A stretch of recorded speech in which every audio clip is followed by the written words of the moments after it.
하나님은 목적을 가지고 말씀하신다. 창세기 12장 1절에서 4절, 21장 1절에서 7절 말씀으로 오늘도 하나님을 경험하기 원합니다. 하나님은 하나님의 사람들에게 주어진 그 인생을 감당하기 위해 거기에 맞는 성품으로 키워주십니다. 즉 하나님이 하시고자 하시는 그 삶들이 있어요. 그 삶을 감당하고자 택함을 받은 사람들은 그 삶을 살아갈 수 있는 하나님의 전적인 사람으로 조정된다는 겁니다. 하나님의 전적인 사람이라는 것은 바로 하나님이 원하시는 상태가 된 거죠. 그러니까 여기서 중요한 것이 바로 하나님이 하시고자 하는 그 삶에 대한 것들이에요. 그 삶들은 반드시 목적이 존재한다는 거죠. 그렇죠? 우리의 어떤 일상을 봐도 그 목적이 있는 삶을 우리가 살아가지 않습니까?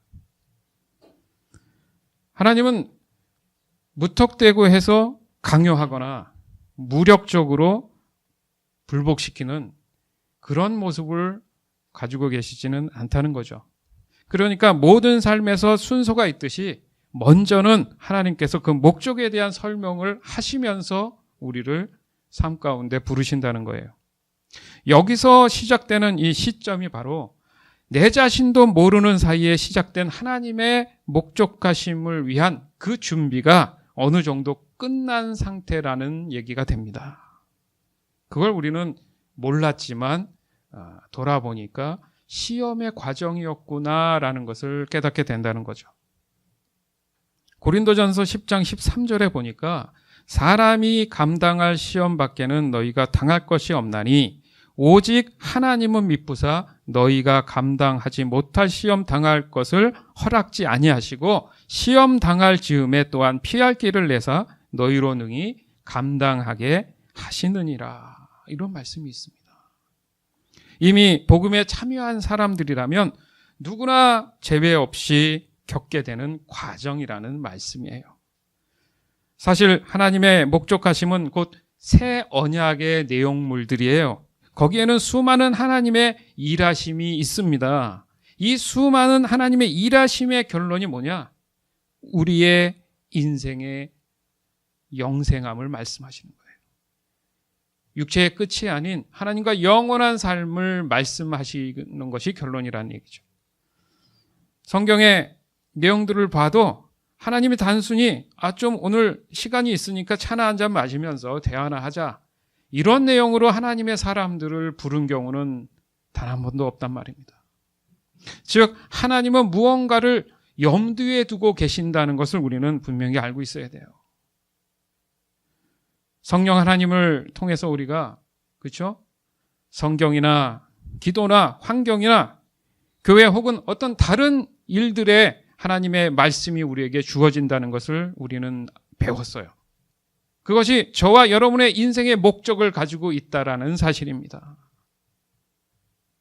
오늘 본문에 아브라함을 봐도 알 수가 있는 거예요. 하나님이 아브라함에게 말씀하셨을 때 하나님은 아브라함을 통해 하나님의 전적인 목적이 분명히 있었다라는 것이 중요한 거잖아요. 즉 하나님은 아브라함을 통해서 한 큰 나라를 이루시겠다는 목적을 갖고 계셨어요. 그렇다면 하나님은 왜 하필 그 당시 아브라함이라는 그 인물을 통해서, 그 시기를 통해서 목적을 말씀하시는가? 사실 이것은 우리가 따지거나 그것에 대해서 질문할 어떤 그 의미가, 가치가 사실은 없어요. 왜냐하면 하나님의 목적하심의 시작이 바로 그 순간이었기 때문에 그렇습니다. 우리의 인생이 누구 겁니까? 믿는 우리의 고백은 하나님 거라고 우리는 인정하고 있어요. 즉 하나님이 무엇을 하시려고 할 때에 그 알게 되는 그 순간이 바로 아브라함 자신이 인생에 있어서 하나님이 원하시는 쪽으로 조정을 했어야 된다는 거죠. 조정 가능한 그런 정황들은 이미 우리가 본문을 읽었던 12장 전에 그렇게 조성해 가시는 모습을 볼 수가 있습니다. 그래서 아브라함은 하나님이 명령하신 대로 즉각 그 자리에서 순종하는 일이 생깁니다. 여기서 알 수 있는 것이 바로 하나님은 저와 여러분에게 말씀하는 그 순간이 오면 그 자리에서 즉각 순종하기를 원하시는 거예요. 하나님, 잠깐만요. 지금 여러 가지 지금 상황들이 제가 있는데 좀 바쁘거든요. 고민거리도 있고 조금만 기다려 보세요. 제가 상황 봐서 알려드릴게요. 그게 아니라는 거예요. 그런 마음이 아직까지도 남아있다는 것은 아직도 내가 신앙에 있어서 내 중심적인 교만한 상태이기 때문에 그렇다는 얘기예요. 바꿔 말하면 그런 사람에게는 하나님이 그런 시기조차도 언급하시지 않을 수도 있다는 얘기입니다. 왜냐하면 아직 하나님의 성품으로 준비되어 있지 않기 때문에 그렇다는 얘기예요. 분명히 이 준비 과정으로 아까도 말씀드렸지만 성령 하나님께서는 우리가 보는 성경이나 우리가 기도할 때에 또 환경을 통해서 교회를 통해서 어떤 상황을 통해서 분명히 저와 여러분에게 말씀하실 거란 말이죠. 그것이 바로 저와 여러분의 인생의 목적을 가지고 계신다는 것을 깨닫게 되는 순간이기 때문에 그렇습니다. 즉, 이 준비 과정 안에 들어가야지만이 하나님의 목적하심을 그때그때 들을 수 있다.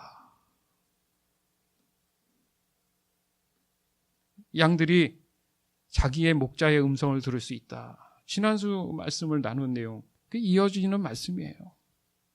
하나님의 속한 사람, 그리스도 안에 있는 상태를 유지할 수 있는 그런 믿음을 지켜낼 수 있는 힘을 길러주시고 키워주시는 것이 하나님이시라는 거예요.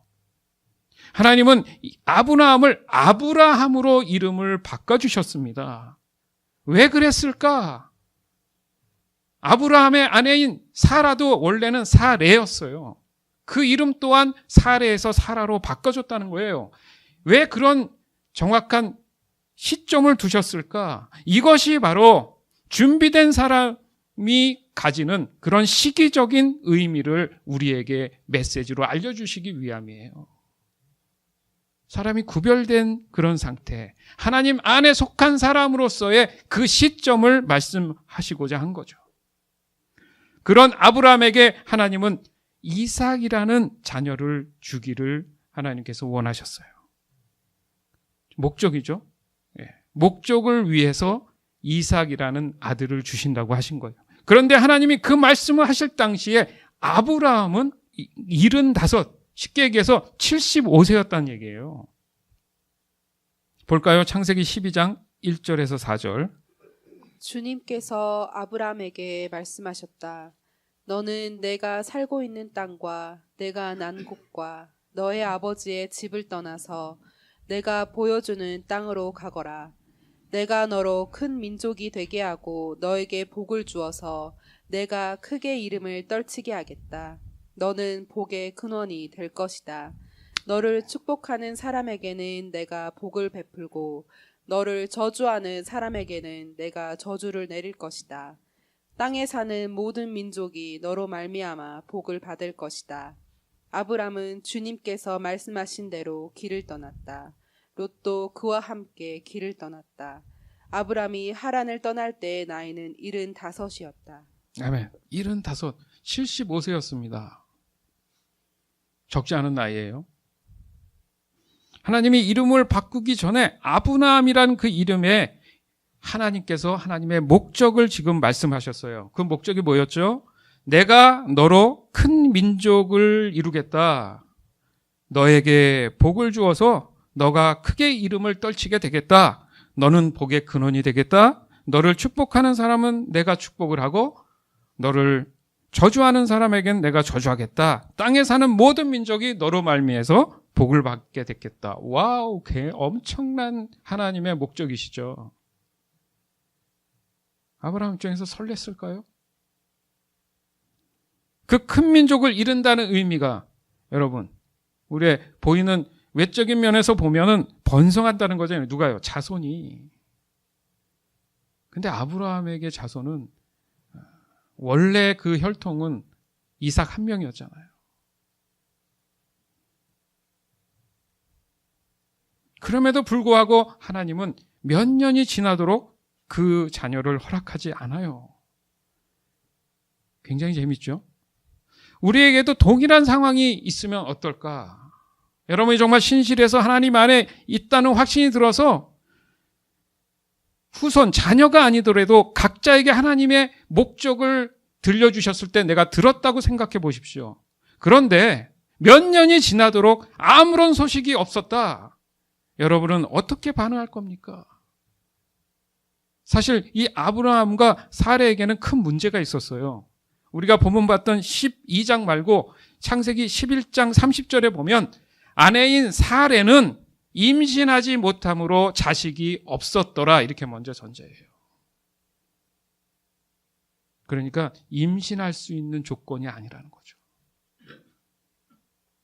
이런 상황이라면 하나님이 아브라함에게 하신 그 목적이 믿음으로 받아들여지겠습니까? 현실적으로 생각한다면 여러분, 나이가 75세인데 아내인 사례는 이미 몸 상태가 그런 상태가 아니에요. 근데 하나님은 그런 목적으로 말씀하십니다. 상당한 믿음이 요구되는 부분이지 않습니까? 그것이 우리가 믿음의 갈등 안에 있는 그런 부분들을 얘기하는 거예요. 지금 우리의 신앙 안에도 이런 일들 사실 비일비재한 겁니다. 맞죠? 서로 얘기는 안 해도 안단 말이죠. 창세기 17장 1절에서 5절. 아브람이 99세 때 여호와께서 아브람에게 나타나서 그에게 이르시되 나는 전능한 하나님이라 너는 내 앞에서 행하여 완전하라. 내가 내 언약을 나와 너 사이에 두어 너를 크게 번성하게 하리라 하시니 아브람이 엎드렸더니 하나님이 또 그에게 말씀하여 이르시되 보라 내 언약이 너와 함께 있으니 너는 여러 민족의 아버지가 될지라.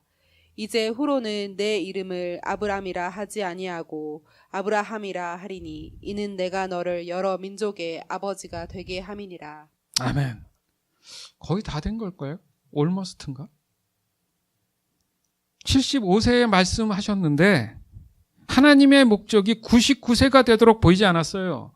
그런데 어느 날 하나님께서 다시 나타나서 벌써 24년이 흘렀는데 그때 또 동일한 말씀을 하십니다. 여러분 말이 24년이지. 예? 75세 또 쉽지 않은 나이에 벌써 이제 99세가 돼서 또 같은 말씀을 하나님이 하신단 말이에요.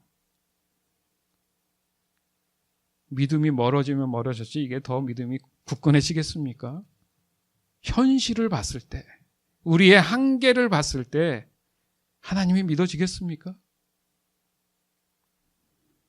하나님은 믿을 수 있는 분일까? 인간의 이성과 상식으로 하나님은 허풍쟁일까? 왜 그런 목적으로 사람 마음을 들쑥날쑥 설레게 했을까? 여러분, 성경은 모든 역사를 하나하나 하루하루 적지 않았어요. 시간별로 초마다 적지는 않았어요. 그렇게 본다면 얼마나 이 부분은 믿음의 갈등의 순간들이 많았겠습니까? 매 순간 매일매일 현실과의 싸움을 싸우지 않았겠어요? 그 누가 이 순간을 감당할 수 있겠습니까? 그래서 중간에 차마 기다리지 못하고 어떻게 해요? 아내인 사레가 여종을 통해서 이스마엘을 낳습니다. 그건 하나님이 허락한 일이 아니잖아요. 인간의 급한 마음에 자신이 낳지 못하니까 여종을 통해서 아이를 낳게 했단 말이죠. 이건 하나님을 신뢰하는 게 아니잖아요. 그 결과 어떻습니까? 두 민족이 지금 전쟁을 이루지 않습니까? 불순종의 결과란 말이죠. 그러나 그럼에도 불구하고 아브라함은 거기서 그 손을 놓지 아니하고 끝까지 인내했어요. 하나님이 목적하셨으면 어떤 방법이라도 자기 자신한테 그것을 말씀으로 보여주실 거라는 그 하나님의 말씀을 의지했다는 얘기입니다. 그러면 아브라함은 하나님의 어떤 말씀을 의지했느냐? 좀 더 쉽게 설명하기 위해서 아브라함과 동일한 믿음의 사람의 고백으로 볼 수가 있어요. 욥기 1장 20절에서 21절. 이때 욥은 일어나 슬퍼하며 겉옷을 찢고 머리털을 민 다음에 머리를 땅에 대고 엎드려 경배하면서 이렇게 말하였다. 모태에서 빈손으로 태어났으니 죽을 때에도 빈손으로 돌아갈 것입니다. 주신 분도 주님이시요 가져가신 분도 주님이시니 주님의 이름을 찬양할 뿐입니다. 아멘. 사실 욥이 이렇게 시험 당할 사람이 아니거든요. 욥기 1장 시작부터 의인된 욥에 대해서 설명해요. 전혀 흠이 없는 하나님 안에 완전한 자였음에도 불구하고 사단에게 그것을 허락하십니다. 왜요? 하나님은 욥을 끝까지 의인으로 인정했기 때문에 그래요. 그 고백을 보십시오. 주시는 분도 주님이시오 가져가시는 분도 주님이시니 내가 어떤 상황이 있더라도 주님의 이름만을 지금 내가 찬양하고 있습니다. 기다리잖아요. 하나님 안에서 기다리는 거예요. 주실 수도 있고 안 줄 수도 있는 것은 다 하나님의 주권 안에 있으니까. 이 욥의 신앙 고백이 바로 아브라함도 동일한 신앙 고백을 하고 있다라는 얘기입니다. 아브라함은 하나님의 그 성품으로 훈련받아서 성숙 성장해 가고 있었던 거예요. 그 세월이 있었던 거죠. 24년, 25년. 우리는 때로 조금만 불편하고 억울하고 손해를 보는 생각이 들면 늘 참지 못합니다. 잠을 이루지 못해요. 생각해 보세요. 주일이면 이렇게 예배도 드리고 목놓아 기도도 하고 또 귀한 말씀을 함께 이렇게 나누고 또 제자화를 했을 때는 참 내가 내 영이 성령이 충만한 것 같은데 당장 세상 밖으로만 나가면 언제 그랬냐는 식으로 다른 사람이 되어가는 내 모습을 발견하지 않습니까? 우리처럼 아브라함이나 욥도 그렇게 스스로 완벽한 사람이 아니에요. 아브라함이나 욥을 칭찬하는 게 지금 아닙니다. 전적인 하나님의 주권을 어떻게든 붙잡는 그들이 가졌던 하나님이 주신 믿음을 우리가 보고 본받기를 원하는 거예요. 어떤 상황 속 그들의 인생과 우리 인생을 비하면 정말 우리는 아무것도 아닙니다. 얼마나 험난한 삶을 살았겠어요. 도리어 시험이 들려면 이 사람들이 들었어야죠. 그래서 하나님이 아브라함에게 나는 전능한 하나님이다. 나에게 순종하며 흠이 없이 살아라. 완전해라. 이런 같은 말을 하고 계신다는 거예요. 이 말씀은 99세가 되었던 해에 말씀하셨잖아요. 그죠? 24년을 보냈어요. 아브라함은 하나님의 목적을 본격적으로 시작할 준비가 이제 어느 정도 됐구나. 이걸 느낄 수 있습니다. 그래서 하나님은 다시금 75세 때 말씀하셨던 그 목적을 반복해서 과거에 아브라함을 버리지 아니하시고 하나님에 속한 사람으로서 본격적으로 아브라함이 되어서 하나님의 목적을 시작하시는 것을 볼 수 있어요. 바로 그 시점을 맞이하게 됩니다. 다시 한번 확인하기 원해요. 99세 되었던 그 해의 어느 날 무슨 일이 있었느냐? 창세기 18장 9절에서 19절, 창세기 21장 5절에서 7절. 그들이 아브라함에게 물었습니다. 당신 아내 사라는 어디에 있소? 저기 장막 안에 있습니다.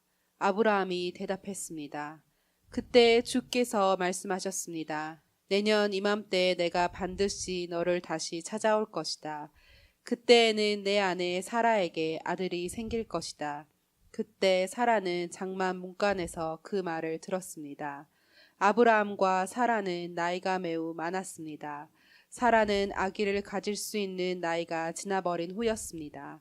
그래서 사라는 속으로 웃으면서 내 남편과 나는 너무 늙었는데 어떻게 우리에게 그런 즐거운 일이 생길까 하고 말했습니다. 그때 여호와께서 아브라함에게 말씀하셨습니다. 사라가 왜 웃느냐? 어찌하여 내가 늙었는데 어떻게 아이를 낳을 수 있을까 하느냐? 나 여호와가 하지 못할 일이 어디에 있느냐? 내년 이맘때에 내가 다시 너를 찾아올 것이다. 그때에는 사라에게 아들이 생길 것이다. 사라는 두려워져서 거짓말을 했습니다. 저는 웃지 않았습니다. 그러자 주께서 말씀하셨습니다. 아니다, 너는 웃었다. 그 사람들은 거기를 떠나 소돔을 향했습니다. 아브라함은 그들을 배웅하기 위해 얼마쯤 그들과 같이 걸었습니다. 여호와께서 말씀하셨습니다. 내가 지금 하려고 하는 일을 어떻게 아브라함에게 숨기겠느냐? 아브라함은 크고 강한 나라가 될 것이며 그 땅의 모든 나라들이 아브라함으로 인하여 복을 받을 것이다. 나는 아브라함이 자기 자녀들과 자손들을 가르쳐 여호와의 길을 잘 따르게 하기 위해 그를 선택했다. 그의 자손이 아브라함에게 배운 대로 하면 나 여호와가 아브라함에게 한 모든 약속을 지키겠다. 아브라함의 아들 이삭이 태어났을 때 아브라함의 나이는 100살이었습니다. 사라가 말했습니다. 하나님께서 나에게 웃음을 주셨다. 이 이야기를 들은 사람들도 나처럼 웃게 될 것이다. 어느 누가 사라가 아이를 낳을 수 있으리라고 아브라함에게 말할 수 있었겠는가? 그런데 나는 지금 늙은 아브라함에게 아들을 낳아 주었다. 아멘. 믿으십니까? 이것은 그리스 신화가 아니에요. 살아계신 하나님의 역사입니다. 지금도 우리에게 믿음을 요구하시고 믿음 가운데 가능하신, 전능하신 하나님이시라는 얘기예요. 그 메시지 때문에 여러분이 여기 앉아 있는 겁니다. 그 은혜를 받고 그 믿음 갖고 살아가기 위해서 이 자리에 앉아 계신 거예요. 하나님이 목적의 말씀이 임하면 그대로 실행된다는 그런 믿음이 필요했는데 오늘 좀 전에 읽었던 말씀을 보면 먼저 사라를 찾았어요. 사라를. 아브라함을 만나기를 했어도 사라를 찾습니다. 그러나 사라의 반응에 봤을 때 다시 1년이라는 시간을 보내야 되지 않았나 이런 생각이 좀 들었어요. 어찌 보면 아브라함은 하나님의 그 목적의 시작을 어느 정도 준비한 상태가 아니었나. 그렇기 때문에 손님들을 발견하고 그 집으로 모셨습니다. 하지만 사라는 아직 준비가 안 된 듯 설명이 된 거예요. 왜냐하면 그것에 대해서 아브라함이 아무 말도 하고 있지 않아요. 그 부분에 대해서. 즉 하나님의 말씀이 그러하면 다시 기다려야 된다면 기다리겠습니다라는 생각이 아브라함에게 있었다는 거죠. 그리고 1년 후에 사라의 고백은 정말 그죠? 살아계신 하나님을 인정하는 모습으로 바뀝니다. 도리어 자신에게 웃음을 주셨다라고 얘기를 해요. 그렇잖아요. 이 일들에 대해서 사람이 어찌 믿겠느냐. 이제 하나님의 목적에 대한 완전한 믿음이 일어났던 겁니다. 아멘. 바로 이것이 우리의 인생에도 이런 여정이 진행된 줄 믿습니다. 사실 같은 고민이에요. 이 내용은 달라도 시기적인 문제죠. 오늘을 살아가는 저와 여러분은 하나님의 목적에 대하여 오늘 말씀을 비추어 보면서 반드시 여러분 삶에 적용을 해야 되는 거예요. 그래야지만이 하나님의 사람의 행해지는 인간적인 상식에서는 볼 수 없었던 그런 내용들을 우리에게 주실 텐데 그 내용이 무엇인가 곰곰이 생각해 보면 지금 행해졌던 모든 이 성경의 인물들을 보면 결론은 공통점은 복이라는 거죠. 맞죠? 복 주시기를 원한다. 아까 욥도 얘기했지만 사실 복 주시기를 원한다. 이 복에 대한 개념이 정확히 쓰지 않았기 때문에 항상 힘들었던 겁니다. 복에 대해서 간단히 설명을 하자면 하나님과 언제나 동행할 수 있는 관계를 유지하게 해주신다는 의미예요. 맞죠? 하나님 안에 내가 함께함으로 인해서 내 삶은 하나님께서 다 인도해 주시기 때문에 부족함이 없다라는 거잖아요. 거기에다가 각자에게 목적을 주신 것을 성취하시겠다. 그러면 더할 나위가 없지 않습니까? 문제는 뭡니까? 내가 믿음 안에서 그것을 순종하며 살아가고 있는가? 안달이 나서 살아가고 있는가? 조급함으로 살아가고 있는가? 여유롭게 살아가고 있는가? 그 문제라는 거죠. 즉 하나님이 내 인생에 어떤 목적을 가지고 나에게 말씀하실 때 그 음성대로 내가 순종하며 살아가는 것, 그래서 그것을 하나님이 하시는 일들을 내가 경험으로 보는 것, 그게 복이란 말이 되는 겁니다. 그래서 하나님이 내게 말씀하실 때 나는 즉각 응답하고 내 인생을 하나님께로, 하나님의 목적으로, 하나님의 방법으로 조정해 나가는 것이 너무나 중요한 겁니다. 따라서 하나님이 말씀하시는 바로 그 순간이 하나님이 일하시는 순간이구나 라고 깨닫게 되는 거예요. 그러면 그 일하심이 나의 삶에, 나의 인생에 그 역사로 일어나서 그게 현상으로, 외부로, 현실로 나타나게 된다는 거예요. 왜 안 나타날까? 거꾸로 얘기하자면 내가 하나님의 말씀을 경청하며 하나님의 말씀대로 순종하는 그 일들에 대해서 내가 고민하고 있지 않을 수도 있다는 얘기입니다. 하지만 우린 때론 우리의 조급함 때문에 너무나 빠른 응답에 연연해서 하나님이 나의 성품을 바꿔주시는 일에 대해서 전혀 관심을 갖지 않는 위험한 상황이 생기는 거예요. 바쁘다는 이유로. 그 결과 좌절이나 방황들이 찾아옵니다. 그러다 보니까 궁여지책으로 세상의 방법들에 내 마음을 뺏기기 시작하는 거예요. 그래서 하나님은 사랑하는 하나님의 사람들에게 그 주어진 인생을 감당할 수 있도록 거기에 맞는 성품으로 키워주신다고 서두에 말씀을 드린 거예요. 여기에 우린 신실한 그 순종이 요구가 된다는 거죠. 때론 사람들이 만들어 놓은 기준들이 있습니다. 그 기준에 도달해야지만이 우리는 잘 산다는 그런 믿음을 갖게 돼요. 그게 위험하다는 거예요. 그래서 자신 스스로가 자기 자신의 상태를 모르고 눈만 높아져 있는 거예요. 내 수준은 모르고 눈만 높아져서 그것만 쫓아다니니 너무너무 버겁고 힘든 인생이 되더라는 거죠. 그렇기 때문에 하나님의 목적하심이 당연히 들리지 않더라는 겁니다. 하나님은 우리의 인생과 성품을 작은 삶에 맞게 조정한 후에 나중에 그것을 통해서 큰 삶으로 조정해 주시고 맡겨 주신다는 거예요. 이것이 바로 하나님이 일을 시작하는 바로 장소가 되고 시간이 되고 시기가 된다는 거죠. 그럼 나는 무엇을 할 것인가? 다시 한번 반복해 드리지만 그 순간 하나님이 나로 인해서 그 일들을 감당하실 수 있도록 그 삶을 살 수 있도록 내 자신이 하나님께 조정을 받아야 된다는 얘기입니다. 그것은 결국 순종함으로 하나님의 일들을 내가 감당하는 사람이 돼야 된다는 얘기죠. 즉 내가 하나님을 알게 된다는 것이 바로 나의 인생에 있어서 하나님의 목적하심이 된다는 거예요. 내 자체가 하나님의 목적이 될 수 있다는 겁니다. 여기서 여러분은 여러분의 인생에 있어서 매 순간 하나님을 경험해야 되는구나. 나 너무 경험하고 싶어. 관심이 가십니까, 이제? 그 관심의 시작이 바로 하나님이 이제 여러분 통해서 일하기 시작하는 그 순간일 수도 있어요. 그렇다면 여러분 각자가 자신의 인생을 하나님께 맞추고 하나님이 여러분을 어디로 인도하시든지 간에 무엇을 하든지 간에 따라갈 수 있는 그런 관계가 되기를 간절히 원해야 된다는 얘기예요.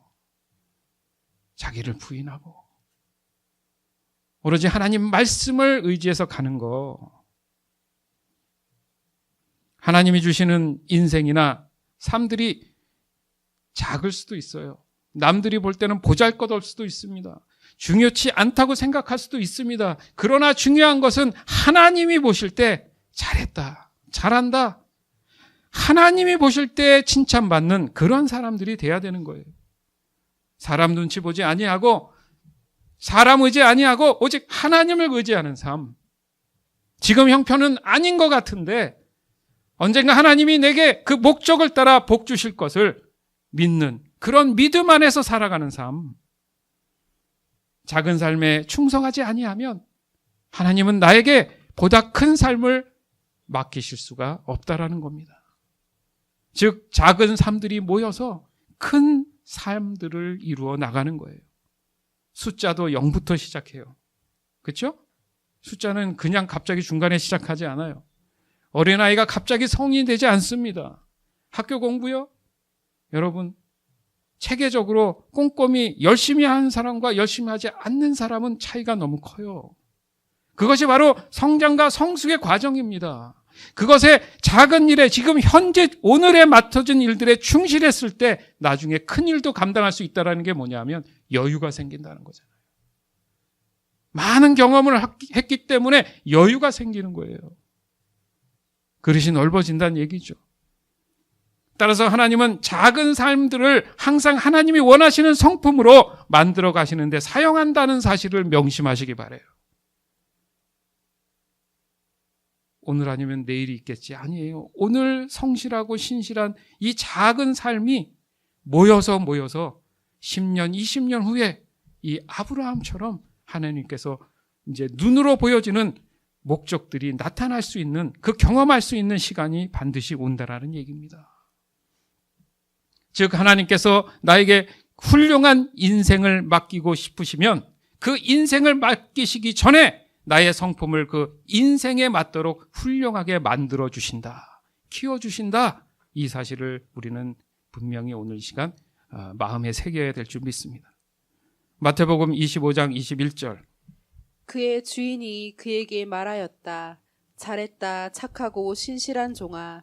내가 적은 일에 신실하였으니 이제 내가 많은 일을 내게 맡기겠다. 와서 주인과 함께 기쁨을 누려라. 아멘. 이렇게 말씀하시잖아요. 오늘 힘들 수 있습니다. 지금 고난이라고 생각하고 외로울 수 있어요. 그러나 이것이 하나님 입장에서 봤을 때는 내가 더 성장, 성숙할 수 있는 시간일 수도 있어요. 어떻게 해야 됩니까? 여러분 바빠도 하나님 말씀 붙잡아야 되는 거예요. 여러분 바빠도 기도해야 되는 거예요. 여러분 바빠도 하나님 앞에 예배하는 것에 대해서 신실해야 되는 겁니다. 그것을 보시는 거예요. 그랬을 때 잘했다.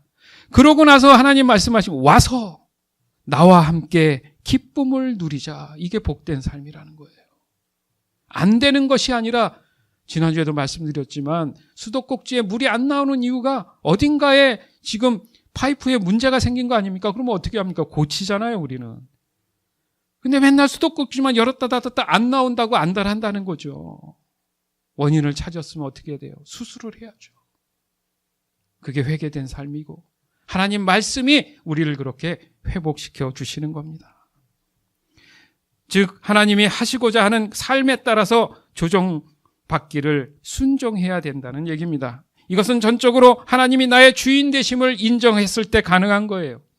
하나님은 나의 삶을 방해할 권리가 있다 없다? 있습니다. 방해하니까 기분이 좀 나쁘세요? 회개하셔야 돼요. 내 삶이 안 된다 하지 말고 하나님께 전적으로 다 맡기세요. 하나님이 모든 걸 아십니다. 나의 필요를 아십니다. 내가 무엇을 원하시는지 다 아십니다. 근데 하나님은 신뢰하지 않는데, 귀찮아하고 불편해하는데 역사하시겠어요? 즉 하나님을 나의 주인 되심으로 인정하고 순종할 때 나는 하나님께서 언제 어디서나 원하시는 그 시간에, 그 순간에 나의 인생에 들어올 수 있는 권한을 드리게 된다는 말입니다. 예, 하시옵소서. 주님 하시옵소서. 따라서 하나님의 사람이라면 하나님의 그 다스림 안으로, 그 속으로 들어가야 된다는 거예요. 그 다스림 안에 하나님은 어떤 삶을 우리에게 준비해 주실지, 그 시간을 주실지 결정하시고 우리에게 그것을 말씀하신다는 거예요. 우리가 잘 아는 모세가 출애굽하기 위한 리더로 세우는 과정이 40년이 걸렸어요. 다윗도 비슷합니다. 어린 시절에 이스라엘에 넌 왕이 되겠다 해놓고 얼마나 많은 세월을 보냈는지 몰라요. 얼마나 고생했는지 몰라요. 집도 없이 도망 다니면서 언제 죽을지 모르는 그런 광야 생활을 얼마나 했는지 모릅니다. 그 많은 시간들 안에 하나님을 거부할 수도 있었어요. 눈앞에 보이는 현실이 까마득합니다. 어떻게 하나님이 나를 이렇게 말씀해 주셔놓고 이렇게 구렁텅이에 빠지게 할까? 최악으로 만드실 수 있을까? 결과는 어땠습니까? 모세나 다윗은 하나님의 복 가운데 들어간 사람이 됐잖아요. 예수님의 12제자는 안 그랬어요? 여기서 12제자는 새로운 인물 한 사람이 더 있죠. 예, 포함해서 12제자. 그리고 사도 바울 또한 마찬가지였다는 거예요. 그 외에 하나님의 사람들, 모든 사람들을 보면 반드시 준비하는 과정들이 필요했다. 그것은 내 삶에도 적용이 된다는 거죠. 반드시 적용이 되는 겁니다, 여러분. 믿으셔야 됩니다. 경험해 보세요. 사랑하는 여러분, 하나님은 하나님의 사람들에게 주어진 그 인생을 감당하기 위해서 거기에 맞는 그런 성품으로 키워주시는 줄 믿습니다. 즉 하나님이 하시고자 하신 그 삶들이 있어요. 그 삶을 감당하고자 택함을 받은 사람은 그 삶을 살아갈 수 있는 하나님의 전적인 사람으로 조정해 주시는 줄 믿습니다. 하나님의 전적인 사람이라는 이 말은 바로 하나님이 원하시는 상태가 되었다라는 최적의 상태를 얘기해요. 나에게 말씀하시는 바로 그 순간, 그것이 하나님은 내가 즉각 순종하는 순간이라는 것을 깨닫고 그대로 행하기를 원하십니다. 따라서 하나님은 내게 말씀하시는 그 순간이 하나님의 시기인 거예요. 하나님은 내게 주실 그 인생에 맞춰서 내 성품을 만들어 가십니다. 하나님은 나의 삶을 방해하실 권리가 있습니다. 내가 하나님을 주님으로 모실 때 나는 하나님께 언제 어느 순간이나 원하신 때에 나의 인생에 들어올 수 있는 권한을 인정해 드리는 것을 말합니다. 이런 나의 믿음으로 인해서 하나님이 목적하시고 갖고 계신 그 말씀대로 말씀이 들리며 즉각 내가 순종할 수 있는 그 가능성이 열리는 거예요. 우리는 하나님의 목적을 따라 이 땅에 보내주신 사람들입니다. 그러나 우리가 하나님으로부터 정확한 목적을 깨닫기 위해서는 우리가 마음속에 계속 갈등하고 힘들어하는 죄성에 대해서 우리는 자유해야 돼요. 넘겨주면 안 돼요. 지난도 말씀드렸지만 죄는 모양이라도 갖지 말라 하셨어요. 따라하지도 말라 그랬습니다. 그러기 위해서 내 입술에서는 부정적인 얘기가 절대 나오면 안 돼요. 하나님 말씀 안에서 늘 보려고 하고 해석하려고 해야 된다는 겁니다. 그것은 결국 하나님의 속한 삶을 살아가는 길이요 진리요 생명이 되심을 이 시간 믿습니다. 아멘. 여호수아서 1장 5절에서 9절. 너가 사는 날 동안 아무도 너의 앞길을 가로막지 못할 것이다. 내가 모세와 함께 하였던 것과 같이 너와 함께하며 너를 떠나지 아니하며 버리지 아니하겠다. 굳세고 용감하여라. 내가 이 백성의 조상에게 주기로 맹세한 땅을 이 백성에게 유산으로 물려줄 사람이 바로 너다. 오직 너는 크게 용기를 내어 나의 종 모세가 너에게 지시한 모든 율법을 다 지키고 오른쪽으로나 왼쪽으로 치우치지 않도록 하여라. 그러면 너가 어디를 가든지 성공할 것이다.